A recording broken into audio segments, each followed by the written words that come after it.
אז הוא שלח לי בפייסבוק הודעה. מתחילה שיחה לדבר, אני לא מבינה, אבל צחוקים זה דברים שלג'יט להגיד. עד שהוא יתהפך. 180 חסר רחמים, למה לדעתך מוסיפים? כדי לשחק איתך דוקים או קלפים? אנשים מציעים כי מצפים ממך מעבר למילים, אולי לסטוץ נייט, אולי לסקס אופייס, רק תזרמי בינתיים למה את כבדה, ואיך רואים שאת סחית, את לא מבינה. הוא התעסק עם בחורה לא נכונה.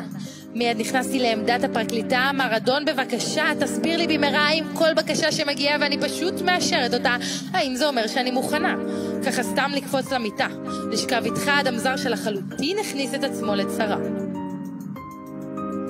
ותשמע, יש לי עוד שאלה, האם כל גבר שמדבר איתי מכוון לאותה מטרה? כי נדמה שאתה מרדון מפוזר חושב שיש לך את הזכות להחליט מה מותר ואיפה נקבעת הציפייה התפוקה. אתה לא מכיר אותי דקה. אולי אני בכלל לא מרגישה, אולי יש לי אהבה גדולה ואני פשוט חברותית וניצלת את זה לטובתך, וזו לא רק אני. זו לא רק אני, זו קהילה שלמה, כ-50% מכלל האוכלוסייה, שכבר שנים מפלים עוד אישה ועוד אישה. כ-20 נשים בישראל, זה הנתון המתון. 25 נשים שנרצחו בשנה שעברה, והיו לי בשורה, אל תרחם עליי כי אני בחורה, אבל גם לא, אל תגע.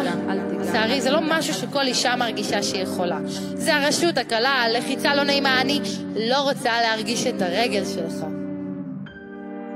אל תחשוב שזה בסדר שאתה אומר שאני רק רוצה, כי זה מתחיל בדיבור הקטן, זה מתחיל בזה שאתה לא מבין שאתה לא הבעלים של הגוף שלי כמובן, שלכל אחת ואחד הכבוד והרשות למרחב הקטן שנותר לו לעבוד אל מול הסביבה, אל מול התקפה. גם אם היא קטנה, אני לא שותקת יותר, לא מפנימה. שנים שנפגעתי ולא עצרתי לחשוב, להבין שאין מילה אחרונה.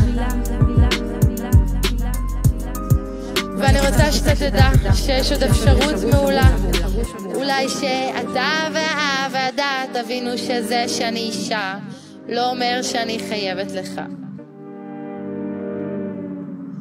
לא חייבת לך כלום, אני לא חייבת לך כלום, לא חייבת לך כלום, לא חייבת לך כלום, לא חייבת לך כלום, לא חייבת לך כלום, לא חייבת לך כלום.